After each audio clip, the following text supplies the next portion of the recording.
మంచిర్యాల జిల్లా దండేపల్లి మండలం Tallapeta forest range అధికారుల ఆధ్వర్యంలో ప్రపంచ పర్యావరణ దినోత్సవం సందర్భంగా మహమదాబాద్ బీట్లో ప్లాస్టిక్ వ్యర్థాల వల్ల కలిగే అనర్థాలను వివరిస్తూ అటవీ పరిసరాలలో ఉన్న ప్లాస్టిక్ ను సేకరించి అనంతరం తాళ్లపేట వరకు ర్యాలీగా వెళ్లిన అధికారులు తాళ్లపేట స్టేజ్ వద్ద పర్యావరణ ఆవశ్యకతను ప్రజలకు వివరించారు.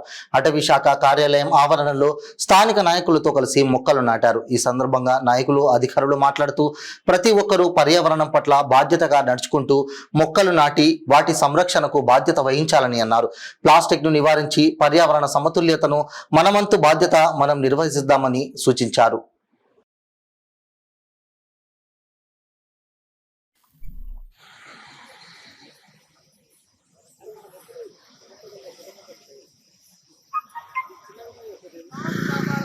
అడవులను రక్షిద్దాం.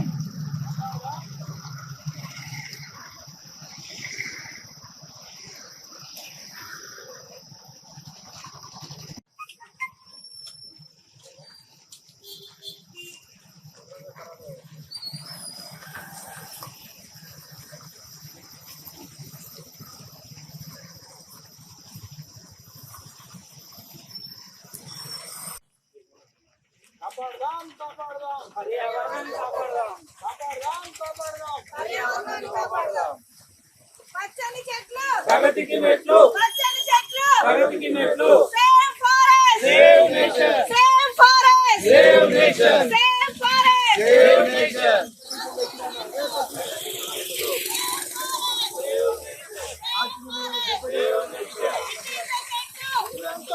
ఇంటింట చెట్టు పురంతవనం,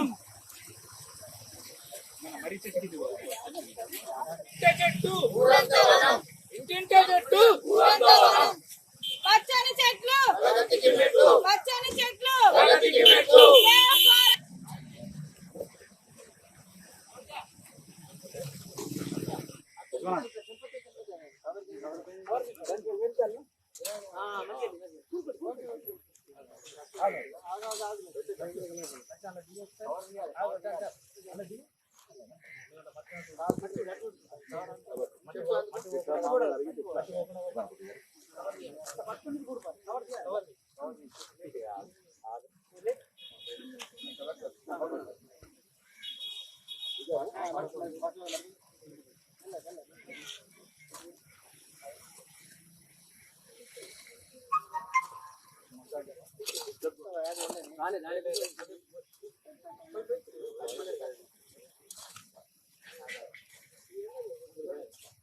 దీపక్ సార్ చూడండి.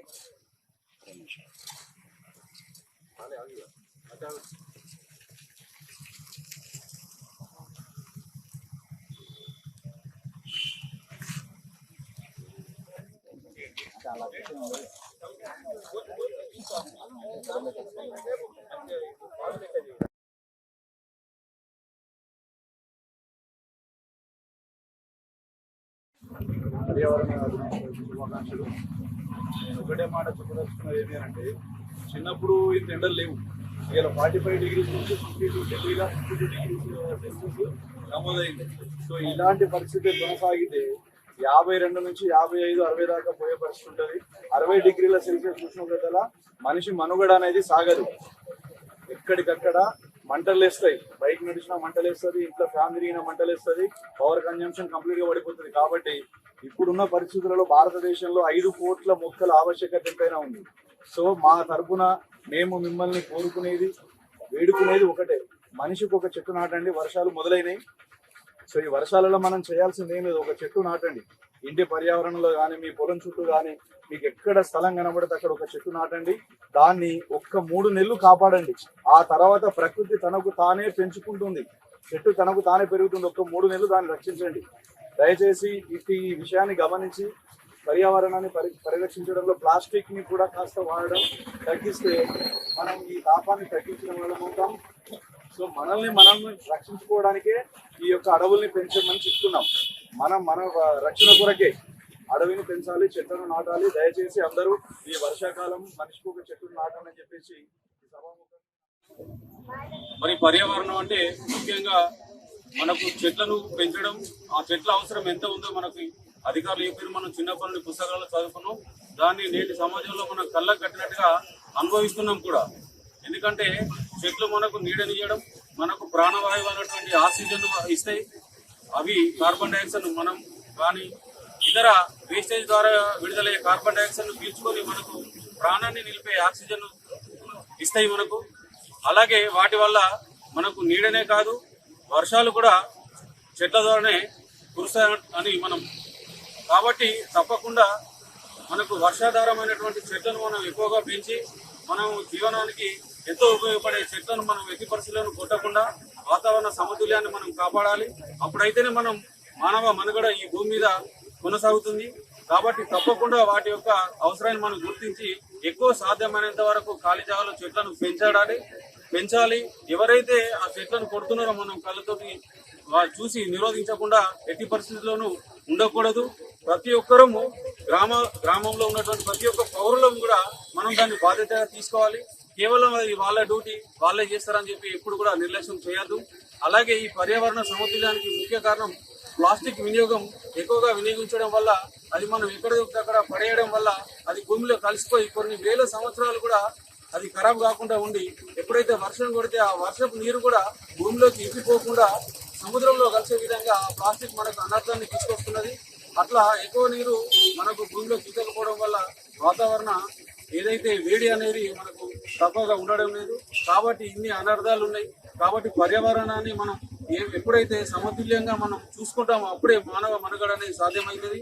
ఇంతకుముందు అనిల్ అన్న చెప్పినట్టు మనం ఇప్పుడు ఢిల్లీలో ఎక్కడో కాదు, మన దేశంలో మన భారతదేశ రాజధాని అనేటువంటి ఢిల్లీ నగరంలో 57 డిగ్రీల ఉష్ణోగ్రతను మనం ఇవాళ చూసినాం. అంటే బయట నీళ్లు పెడితే మనం మంట లేకుండా గాలి ఏదైతే మంట అగ్గి లేకుండానే మసిలేటటువంటి పరిస్థితిని ఢిల్లీలో ఈ 2-3 రోజుల క్రితం, ఈ వారం క్రితమే చూడడం జరిగింది. కాబట్టి అలాంటి పరిస్థితి మన దేశం అంతటా కానీ ప్రపంచం అంతటా తీసుకోవాలంటే తప్పకుండా సాధ్యమైనంత ఎక్కువ చెట్లను పెంచి మరియు వాతావరణాన్ని మనం పర్యావరణానికి సమతుల్యానికి పాటుపడదామని చెప్పి ఈ సందర్భంగా అందరికీ తెలియజేస్తాం. పర్యావరణ దినోత్సవ శుభాకాంక్షలు. పర్యావరణం అనేది పర్యావరణాన్ని కాపాడాల్సినటువంటి బాధ్యత అందరి చేతిలో ఉంది.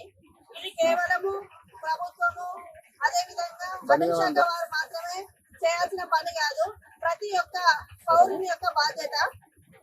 మనం పుట్టినప్పటి నుంచి మొదలుకొని మనం చర్చే వరకు ఆధారపడేది చెట్లపై. ఎండాకాలం వచ్చిందనుకోండి, ప్రతి ఒక్కరు ఒక చెట్టు కనిపించింది అనుకోండి, ఏదైనా సమావేశం చేసుకున్నా, బండి పార్కింగ్ చేయాలన్నా, కార్ పార్కింగ్ చేయాలన్నా, సాయంత్రం ముచ్చట్లు పెట్టాలన్నా అందరూ వర్షం పడ్డా చివరికి పోయి చెట్టు కిందే మనము ఉండడం జరుగుతుంది. అంటే దాని యొక్క ప్రాముఖ్యత ఎలా ఉంటుందో అందరూ తెలుసుకొని మన పొజిషన్ ని కాకుండా అందరు రక్షించాల్సినటువంటి ప్రతి ఒక్కరు ఒక్కొక్క చెట్టు నాటి పర్యావరణాన్ని కాపాడాల్సిన బాధ్యత అందరికీ ఉంది. ఈరోజు పర్యావరణ దినోత్సవం సందర్భంగా అన్ని డిపార్ట్మెంట్స్ కి అందరి ప్రజలకు ఉన్నటువంటి బాధ్యత పర్యావరణాన్ని సంరక్షించటం. సో అందులో భాగంగా ఫారెస్ట్ డిపార్ట్మెంట్ వారు ప్రజల్లో అవేర్నెస్ తీసుకురావాలని మేము చేసేటటువంటి చిన్న ప్రయత్నానికి అందరి యొక్క మద్దతు తెలియజేసినందుకు మరొకసారి అందరికీ కృతజ్ఞతలు తెలియజేస్తున్నాం. ఇప్పటి వరకు వక్తలు మాట్లాడినట్టు ఈ భూతాపాన్ని తగ్గించాలంటే ఖచ్చితంగా ధర్మో రక్షితి రక్షిత అన్నట్టు వృక్షో రక్షితి రక్షిత. మనం మొక్కలను నాటితేనే మనల్ని మనం కాపాడుకోగలం. మొదటి. రెండవది, గత సంవత్సరం యొక్క దీని యొక్క ముఖ్య ఉద్దేశం, దాని యొక్క థీమ్ సారాంశం ఏంటంటే బీట్ ప్లాస్టిక్ పొల్యూషన్. అంటే మనం ప్లాస్టిక్ వాడడం చాలా తగ్గించాలి. ఎందుకంటే దాంట్లోనికి అది భూమి పొరల్లో ఇమిడిపోయి అందులో ఒకటి వర్షాన్ని, గ్రౌండ్ వాటర్ లెవెల్ని తగ్గించే దానికి ముఖ్య కారణం అది అవుతుంది. కాబట్టి దాన్ని తగ్గించాలి.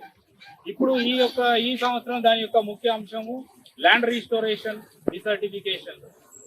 అంటే మనం వీడుగా ఉన్నటువంటి భూములను ఈ వర్షతాపం లేక అనేక మైదానాలు అంటే మనం వాడకంలోనికి, వ్యవసాయంలోనికి తీసుకురాలేక అది డ్రాట్ అంటే బీడుగా మారిపోతున్న క్రమం లోపల మనం అట్లాంటి నేలలన్నింటినీ మనం సారవంతం చేసి వాటిని వాడకంలోనికి తీసుకురావాలన్నటువంటి ఒక ఉద్దేశం ఈ సంవత్సరం. సో మనకున్నటువంటి ఈ సంవత్సరం మనం ఉన్న ప్రాంతం లోపల కడెం కెనాల్ నీరు లేక ఎన్నో ఆ పంట పొలాలు వాడకంలో లేక వీడిగా మారిపోతున్నాయి. సో ఇట్లాంటి అనేక చోట్ల జరుగుతున్నటువంటి కారణాల వల్ల ఎకాలజికల్ బ్యాలెన్స్ తప్పిపోయి భూతాపం పెరిగి అనేక అనర్థాలకు దారితీస్తున్న క్రమంలో కూడా ప్రభుత్వం ఎన్నో రకాలటువంటి పథకాలు అవేర్నెస్ ప్రోగ్రామ్ తీసుకొస్తున్నాయి. గత సంవత్సరం ఇంపాక్ట్ మిషన్ లైఫ్ అనేటువంటి మనం అనేక సందర్భాలలో గుర్తు చేసుకుంటున్నాం, కానీ అది ఓన్లీ కేవలం ఆ రోజుకు మాత్రమే పరిమితం అయిపోతున్నాయి మన యొక్క తీర్మానాలు, మన యొక్క ప్రయత్నాలు. అట్లా కాకుండా ప్రతి ఒక్కరు బాధ్యతగా తీసుకొని ప్రతి ఒక్కరు ఒక మొక్కను నాటి దాన్ని సంరక్షించి దాన్ని వృక్షంగా మారే వరకు మనం తీర్మానం చేసుకొని పోతే ఖచ్చితంగా మనం ఇటువంటి భూతాపాల నుండి మనల్ని మనం కాపాడుకొని మన భావితరాలకు మంచి భవిష్యత్తు